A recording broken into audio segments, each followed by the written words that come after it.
Oi gente, meu nome é Wesley, sou professor de História e hoje vou falar alguns pontos sobre a Segunda Guerra Mundial, fazer um mini resumo, são os pontos mais importantes que a gente não deve esquecer. Todo o conteúdo é muito importante, mas tem os principais, tá bom? Segunda Guerra Mundial, a gente já falou em outros vídeos sobre o contexto histórico, antes de chegar, enfim, à Segunda Guerra Mundial.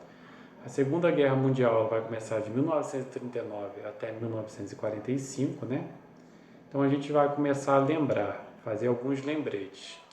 Essa guerra envolveu, assim, na batalha, em número de mortes, mais ou menos de 60 a 70 milhões de pessoas, milhões de mortos nesse período. De 60 a 70 milhões de mortes. Qual que foi o estopim? Como começou, né? Começou com a invasão da Alemanha à Polônia. A Alemanha invadiu a Polônia em 1º de setembro de 1939. Isso foi o estopim, assim, a ação principal para iniciar esse processo de Segunda Guerra, ter mais uma guerra nesse período, logo que tinha acabado a Primeira Guerra em 18, né? Outra coisa que eu não posso esquecer são os países que a gente vai manter da guerra, que são os países do eixo e dos aliados. Quem formam os países do eixo?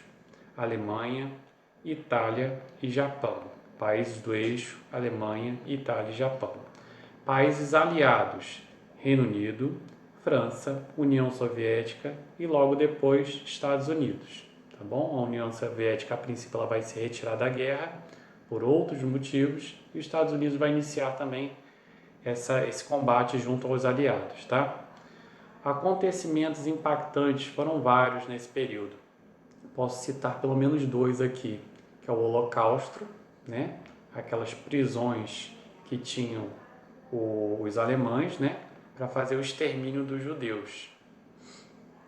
Outro exemplo são os lançamentos das bombas atômicas, né? Hiroshima e Nagasaki, entre outros acontecimentos bastante importantes nesse período. A guerra, a Segunda Guerra, ela foi finalizada em 2 de setembro de 1945, quando o Japão assinou um documento onde ele reconhecia a sua derrota e, consequentemente, a sua rendição. Esses são os pontos mais importantes que a gente não deve esquecer quando a gente for falar de Segunda Guerra Mundial, tá bom? Quem gostou, dá um like, manda seu comentário, que assim que possível retorno. Obrigado.